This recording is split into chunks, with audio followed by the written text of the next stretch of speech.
Tu es peut-être en train de traverser un moment de doute. Tu sens que tu n'avances pas vraiment, que tu stagnes. Tu regardes autour de toi et tu as l'impression que les autres réussissent. Et toi, tu répètes les mêmes journées sans aucun progrès. Et tu te demandes, qu'est-ce qui cloche? Laisse-moi te dire un truc. Ce sont rarement les grands changements qui transforment une vie. Ce sont les petits gestes, les attitudes simples, répétées chaque jour, qui te construisent ou te détruisent. Aujourd'hui, je vais te partager 7 habitudes qui ne sont pas les plus sexy ni les plus tendances, mais les plus puissantes. Parce qu'elles ont été la base des grands hommes. Et si tu les appliques, je te promets qu'elles changeront la tienne. Mais je ne vais pas te vendre des rêves. Si tu veux du contenu rapide et facile, cette vidéo n'est pas faite pour toi. Ici, on va parler de discipline, mindset, énergie et alignement. On va aller en profondeur. Alors, installe-toi, prends de quoi noter et surtout, reste jusqu'au bout. Mais avant de commencer, je te demande de t'abonner si ce n'est pas encore fait, de liker et de partager à celui qui veut vraiment changer sa vie à travers ces 7 conseils. La première habitude est de se lever tôt avec un rituel. Pourquoi c'est fondamental? Imagine-toi te réveiller sans alarme naturellement. Le soleil ne s'est peut-être pas encore levé. Il fait calme, le silence est sacré. Ce moment, juste après le sommeil et juste avant que le monde te réclame. C'est l'un des rares instants où tu t'appartiens entièrement. Il n'y a encore aucun bruit, aucune notification, aucune attente extérieure. C'est ton espace, ton territoire, ton moment. Et ce moment-là, beaucoup de gens ne le vivent jamais. Parce que la majorité se lève juste à temps. Juste à temps pour courir, juste à temps pour être en retard, juste à temps pour réagir. Le problème, c'est que quand ta journée commence dans la réaction, elle se construit sur une base instable. Tu es déjà en train de répondre aux besoins du monde, aux messages des autres, à leurs urgences, à leurs émotions. Mais qu'en est-il de toi? Si tu ne prends pas un moment de te reconnecter à toi-même dès le matin, alors tu passes ta journée à être un écho, jamais une voix. Pourquoi le matin est si spécial? Le matin, ton cerveau est encore dans un état de neurophysiologique unique.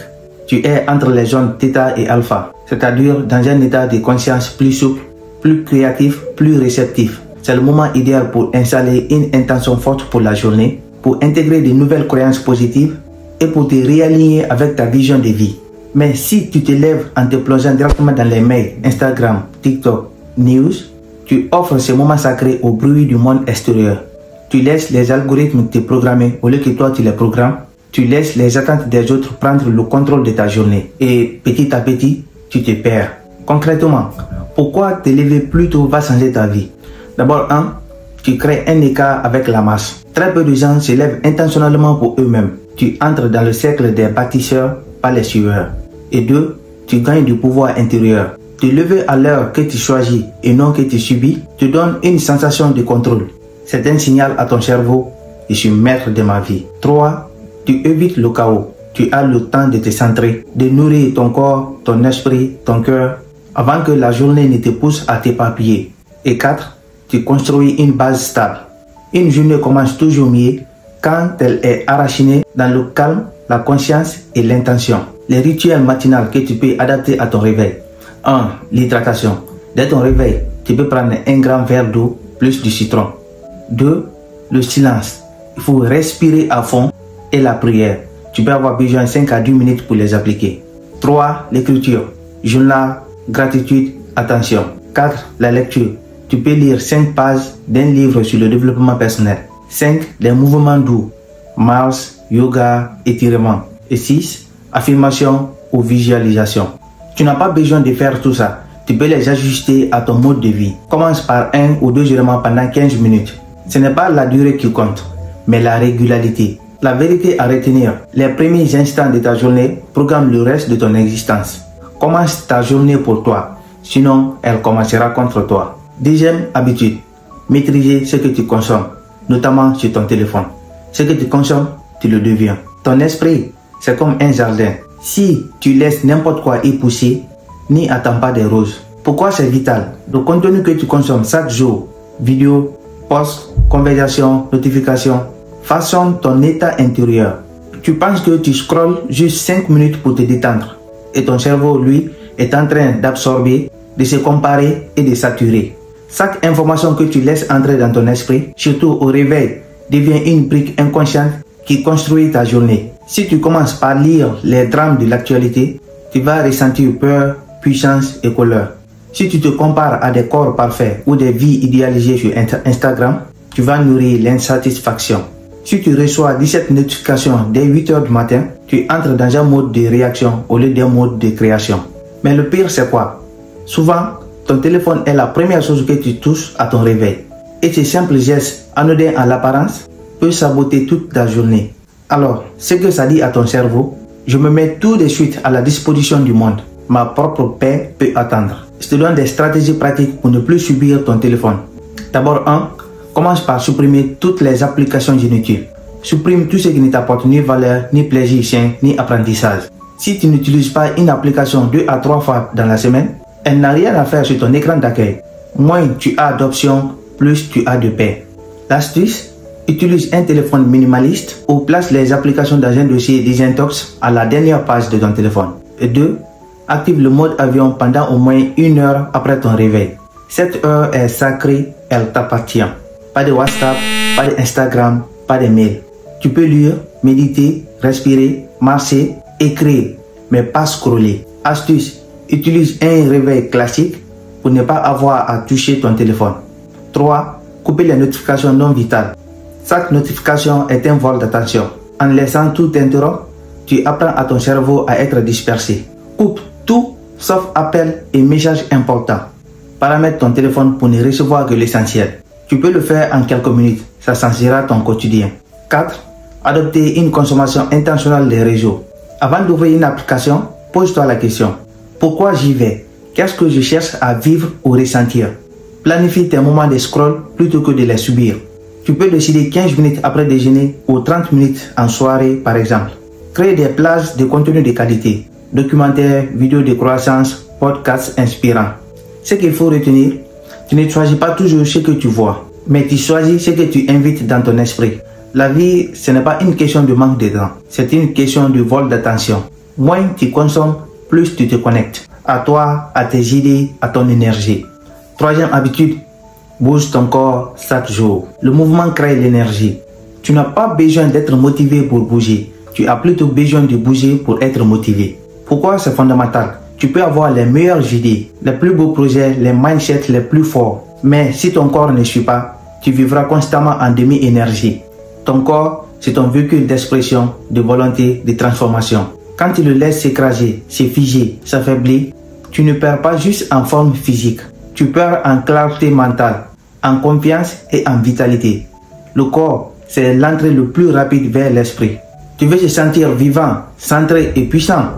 Commence par bouger. Ce qu'il faut retenir, l'énergie ne vient pas en toi. Tu la crées en bougeant. Voici les exemples concrets et les stratégies à pratiquer. 1. 15 minutes de marche rapide chaque jour. C'est la forme de mouvement la plus accessible mais la plus sous-estimée. 15 minutes de marche à l'extérieur, même en ville. C'est une dose d'oxygène pour ton cerveau. C'est un boost d'hormones positives qui est l'endorphine, mais c'est aussi un moment de recentrage naturel. Astuce, marchez sans votre téléphone ou en écoutant un audio inspirant. Le but est de reconnecter le corps et l'esprit. 2. Pompe, gainage, squat, le poids du corps. Pas besoin de salle ni de matériel. 3 séries de 10 à 15 squats. Quelques pompes adaptées même sur les genoux. Et 1 minute de gainage suffisent. C'est un signal envoyé en ton corps. Je suis vivant, je suis fort. Et ces simples circuits activent ta circulation, ton cœur, ton système nerveux. Tu changes littéralement ton état intérieur en seulement 5 minutes. 3. Danse libre chez toi, même 10 minutes. Danser, c'est libérer l'énergie bloquée. Quand tu danses seul, sans jugement, tu sors de la tête et tu reviens à la vie. Mets une musique que tu aimes fort, ferme les yeux et bouge comme si personne ne te regardait. Danse intuitive, danse tribale, afro, électro, peu importe. L'idée, c'est de te reconnecter au plaisir de bouger. 4. Yoga ou étirement doux. Le yoga, c'est plus que du sport, c'est de la présence incarnée. Tu libères les tensions, tu respires, tu ancrages.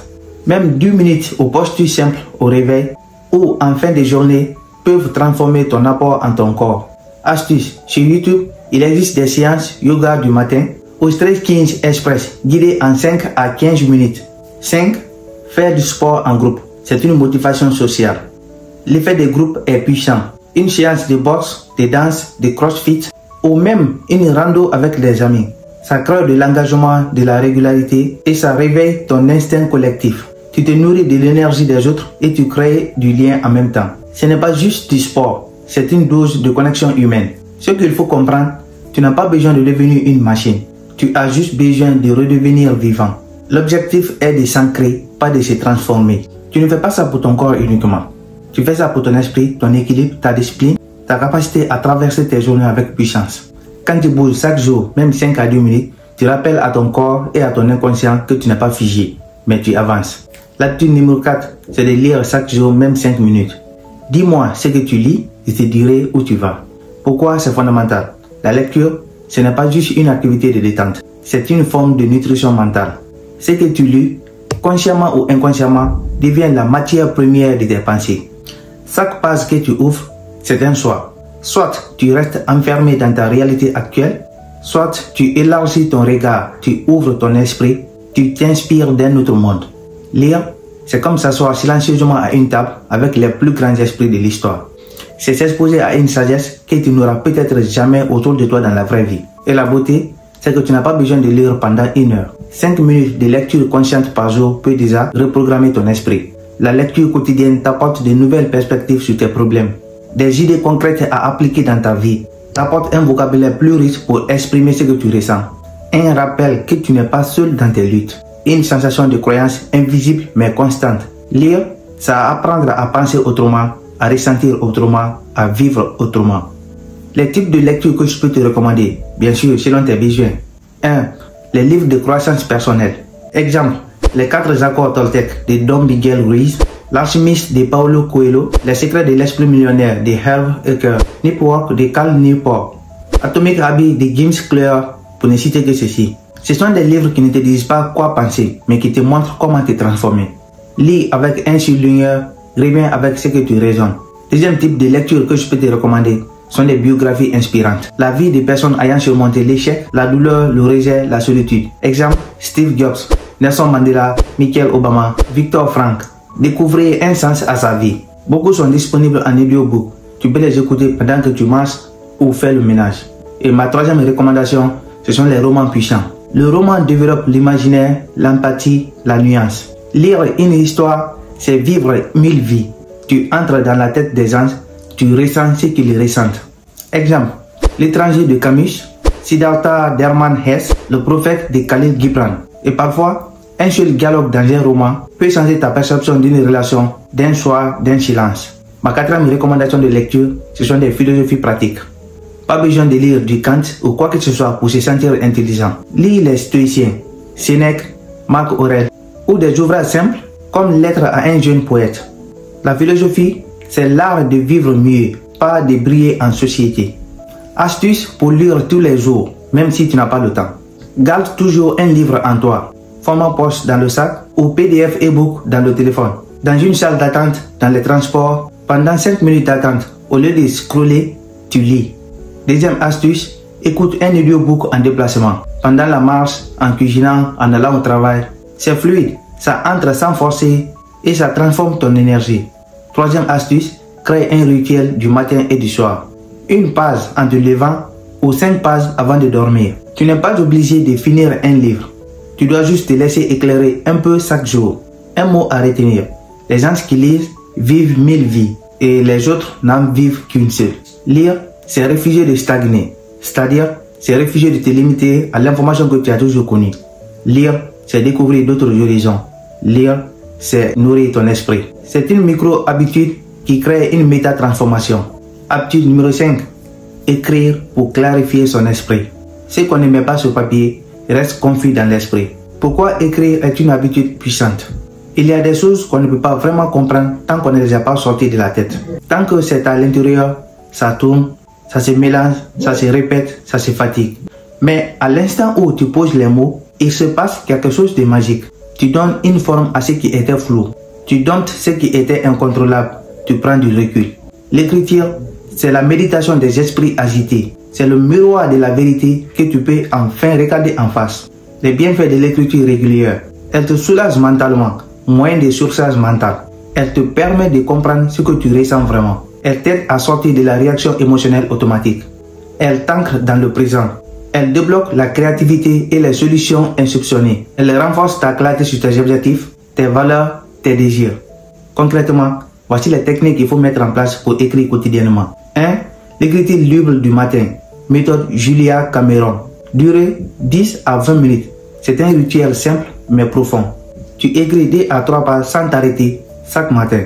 Pas de censure, pas besoin d'avoir quelque chose d'intelligent à dire. Tu écris ce qui vient. Couleur, fatigue, rêve, stress, idées floues. L'objectif, c'est vider le mental avant de commencer la journée. C'est comme prendre une douche intérieure. Tu sors plus léger, plus lucide. Deuxième technique, écrire ses pensées anxieuses ou confuses. Tu te sens envahi par l'anxiété, la confusion. Au lieu de tourner en boucle mentalement, écris. Exemple, qu'est-ce que je ressens exactement? De quoi j'ai peur? Qu'est-ce que je peux contrôler ou pas contrôler? Quelle serait la peur ici et comment je pourrais y faire face? L'anxiété se nourrit du flou. Quand tu écris, tu donnes une forme à la peur et tu prends le contrôle. Troisième technique, faire des listes d'intentions ou d'objectifs. Qu'est-ce que je veux vraiment accomplir cette semaine? Quels sont mes 3 vrais objectifs du mois? Qu'est-ce que j'ai choisi de prioriser? Qu'est-ce que je veux ressentir dans ma vie en ce moment? Écrire des intentions te reconnecte à ton pouvoir d'action. Tu sors du mode j'ai subi et tu entres dans le mode j'ai choisi. Quatrième technique, tenir un journal de gratitude ou d'émotion. Chaque soir, note 3 choses pour lesquelles tu es reconnaissant. Ou bien, décris une émotion que tu as ressentie dans la journée sans jugement. C'est simple, mais profondément transformateur. La gratitude change ton angle de vue. Même dans les pires journées, il y a souvent un petit détail qui t'a fait du bien. Et tu passes à côté si tu ne le remarques pas. Le journal émotionnel t'apprend à accueillir ce que tu ressens sans te laisser submerger. Ce que cela change au fil du temps, tu apprends à mieux te connaître. Tu deviens moins réactif, plus conscient. Tu gagnes en lucidité. Tu comprends les chemins de ton mental. Tu construis une relation avec toi-même profonde, honnête et stable. Écrire, ce n'est pas juste parler à soi-même. C'est apprendre à s'écouter pour la première fois vraiment. Pour tenir le rythme, garde un carnet et un stylo près du lit ou dans ton sac. Crée une pause écriture le matin ou le soir, même pour 5 minutes. Utilise des applications comme Day One, Note, Journée si tu préfères écrire sur ton téléphone. Et surtout, ne cherche pas à bien écrire, cherche juste à être vrai.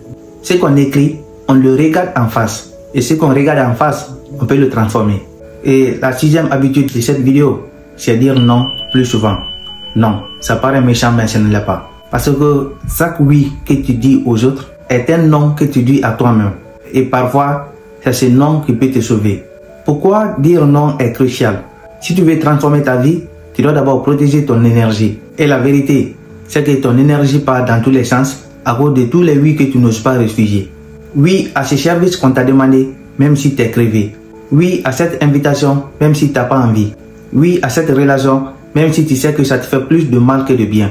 Et au fond, chaque oui mal placé te vide à petit feu. C'est ça qu'on se pose déjà cette question. Pourquoi c'est si difficile de dire non? D'abord, la peur de déplaire. On a été éduqué pour être gentil, serviable, disponible. Donc dire non, c'est presque vu comme une offense, un manque d'amour. Mais dire oui juste pour plaire, ce n'est pas de l'amour, c'est de la soumission émotionnelle. Deuxième raison pourquoi il est si difficile de dire non, c'est le besoin de validation. Beaucoup de gens disent oui parce qu'ils veulent être aimés, acceptés et reconnus. Mais si tu dois te trahir pour qu'on t'apprécie, ce n'est pas de l'acceptation, c'est du chantage émotionnel déguisé. La troisième raison pourquoi il est difficile de dire non, c'est le syndrome du sauveur. Tu veux aider tout le monde, être là pour les autres. Mais à force de t'oublier dans cette dynamique, tu te vides, tu t'étioles, tu t'éteins. Ce que ça change quand tu apprends à dire non, d'abord tu récupères du temps pour toi. Tu rétablis des limites claires. Tu retrouves la paix mentale. Tu deviens plus aligné avec tes vraies priorités. Et surtout, tu reprends ton pouvoir. Dire non, ce n'est pas rejeter l'autre, c'est se choisir soi. Et parfois, il faut ça pour ne plus se perdre. Voici les stratégies concrètes pour apprendre à dire non. Prends un temps avant de répondre. Tu n'as pas besoin de dire oui ou non immédiatement. Tu peux par exemple dire, je te réponds ce soir, je regarde mon planning. Le temps pour toi de réfléchir à quoi répondre. Et en faisant cela, tu t'accordes un espace pour réfléchir, pas réagir. Et 2, apprends des phrases type fermes mais respectueuses. Des phrases comme je comprends ta demande, mais ce n'est pas possible pour moi en ce moment. Merci de penser à moi, mais je préfère refuser cette fois. Tu peux également dire je ne peux pas m'engager là-dessus. Il y a une autre méthode que j'ai appris de Mr. Trimash qui est la méthode du sandwich. C'est-à-dire, tu commences par le positif qui est le pain. Tu remercies la personne d'avoir pensé à toi ou d'avoir demandé ses services à toi. Tu mets le sandwich qui est le non. Cette fois-ci, je pense que je ne peux pas être disponible ou bien c'est le refus quand même. Et tu fermes par le pain un autre positif qui peut dire par exemple, et si la prochaine fois tu veux encore en faire, je serai là pour toi. Et selon cette méthode, puisque l'esprit ne retient que le début et la fin du message, qui sont d'ailleurs positifs selon cette méthode, donc l'intéressé ne verra pas ton refus comme un simple refus. Ça sera un refus bien justifié et il ne le prendra pas en mal. L'astuce, tu peux dire non sans te justifier en détail. Tu ne dois pas mériter ton espace. Et troisième stratégie, identifie les personnes ou les situations où tu dis oui par automatisme. Une approche trop intrusive, un collègue qui abuse, une relation toxique qui te manipule par culpabilité. Prends le temps d'analyser.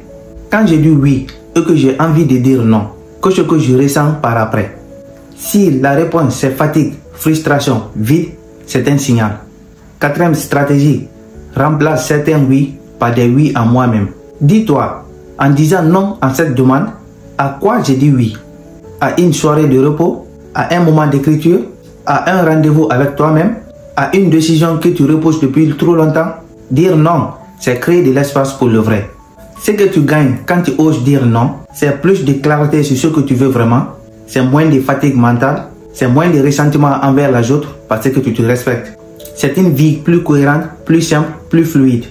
Je te propose 2 exercices que tu peux faire l'une d'elles chaque semaine. Premier exercice, liste 3 moments où tu as dit oui alors que tu voulais dire non. Pour chacun, note pourquoi tu l'as fait. Peur, habitude, pression. Et demande-toi ce que tu pourrais faire différemment la prochaine fois. Exercice 2. Fais une liste des 5 choses que tu fais uniquement pour plaire aux autres. Et commence à dire non à l'une d'elles. Pour conclure cette habitude, dire non ne fait pas de toi quelqu'un de froid, d'égoïste ou de méchant. Ça fait de toi quelqu'un de vivant, de présent et de centré. Et tu ne peux pas changer ta vie si tu n'as jamais appris à te respecter. Parce que dire non, c'est une forme de respect envers soi-même. Le jour où tu apprends à dire non, c'est le jour où tu commences vraiment à vivre pour toi-même. 7e et dernière habitude, c'est finir la journée en conscience. Ne dors pas sans avoir appris quelque chose de ta journée. Parce qu'une journée non réfléchie, c'est une journée perdue. Pourquoi c'est si important? La plupart des gens s'endorment comme ils vivent, fatigués, éparpillés et en mode survie. Ils tombent dans le sommeil comme on tombe dans le vide, sans intention, sans transition. Mais si tu veux transformer ta vie, tu dois comprendre une chose. Ta journée ne se termine pas quand tu t'endors, elle se termine quand tu en tires un sens. Et ce moment, entre la lumière et la nuit, il est sacré. C'est l'espace où tu te reconnectes à toi-même, où tu fais le point, où tu t'ajustes, où tu fais silence dans un monde qui crie. C'est quoi une routine de fin de journée consciente? C'est une pause volontaire qui te permet de te recentrer, d'apaiser ton esprit, de réduire ton stress, d'apprendre de ta journée et de te préparer mentalement à vivre la suivante. Voici une routine simple mais puissante que tu peux adapter. 1. Évaluation. Auto-réflexion consciente. Pose-toi ces 2 questions chaque soir. Qu'est-ce que j'ai bien fait aujourd'hui et qu'est-ce que je peux améliorer? Pas besoin de grandes réponses. L'idée, c'est de créer un espace de lucidité. Pas de jugement, pas de pression. Juste un miroir sincère. Tu renforces ta conscience et tu arrêtes de vivre en mode automatique. Et 2. 3. Gratitude. Même dans une journée difficile, il y a des petits miracles invisibles. Exemple, j'ai eu une vraie discussion avec un ou une amie. J'ai pris le temps de marcher un peu. J'ai tenu mon engagement de lire 10 minutes. La gratitude ne nie pas ce qui est dur. Elle met en lumière ce qui est beau. C'est une habitude qui change l'état d'esprit, la posture intérieure et l'énergie. Et 3. Préparation mentale pour demain. Tu n'as pas besoin d'un planning complet, juste 2-3 jours. Quelles sont les 2 ou 3 intentions majeures pour demain? Y a-t-il un challenge auquel je vais y arriver plus sereinement? Quel état intérieur je vais cultiver? Confiance, calme, énergie. Tu sèmes une direction dans ton inconscient et tu verras, tu te réveilleras plus aligné. 4. Lecture douce ou écriture libre. Plutôt que de finir ta journée avec un écran au visage ou des réels TikTok jusqu'à 2 h du matin, prends 5 à 10 minutes pour lire un passage inspirant. Écris quelques lignes de ton journal. Note tes émotions du jour. Pose une question à ton inconscient. L'écriture, c'est une thérapie silencieuse et la lecture, une respiration de l'âme. Et 5. Rituel de connexion. Le cerveau ne veut pas passer du mode hyper connecté au sommeil profond en 3 minutes. Il a besoin de rituels de transition de relâchement. Des idées simples à mettre en place. Coupe l'écran 30 à 60 minutes avant le coucher. Lumière tamisée, ambiance et calme. Musique douce ou bruit blanc. Huile essentielle, respiration lente. Prière, méditation ou visualisation. Tu dis à ton cerveau, je suis en sécurité, je peux relâcher. Ce qu'il faut éviter, dormir avec le téléphone à la main. Regarder les réseaux en boucle avant de dormir. Repenser aux conflits et aux choses que tu ne contrôles pas. T'endormir sur une sensation de chaos intérieur. Parce que ce que tu vis dans les 30 dernières minutes avant le sommeil, tu le porteras dans ton inconscient pendant toute la nuit. Et la partie bonus de cette vidéo, ce sont les 3 questions puissantes du soir. Avant de dormir, tu peux aussi simplement te poser ces 3 questions. 1. Qu'est-ce que j'ai aimé dans ma journée? 2. Qu'est-ce que j'ai appris sur moi ou sur la vie? Et 3. Qu'est-ce que je peux faire mieux demain? Tu verras, ces questions ont un effet profond. Elles t'ancrent. Elles reconnectent ton quotidien à ton évolution intérieure. Alors, pour conclure cette dernière habitude, finir sa journée en conscience, ce n'est pas un luxe. C'est un acte de présence. C'est la différence entre survivre à ces journées et les vivre vraiment. Et si tu veux changer ta vie, commence par observer tes soirs. Parce qu'une journée bien terminée, c'est une vie mieux construite. Alors, pour conclure, tu n'as pas besoin de tout changer du jour au lendemain. Combien de fois tu as cru que pour reprendre ta vie en main, il fallait tout bouleverser? Changer de pays, changer de job, couper tous les ponts, faire un truc spectaculaire. Mais la vérité, c'est que la transformation, la vraie, elle commence par des gestes minuscules.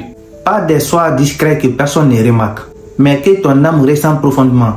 Tu n'as pas besoin d'un grand plan, tu as besoin d'un petit mouvement quotidien dans la bonne direction. Une habitude à la fois, un matin à la fois, une décision à la fois. Ces 7 habitudes que tu viens d'entendre ne sont pas magiques. Elles ne sont pas là pour faire de toi une machine, ni une version idéalisée de toi-même. Non, elles sont là pour te réaligner avec la personne que tu es au fond. Celle que tu sens depuis longtemps vouloir émerger.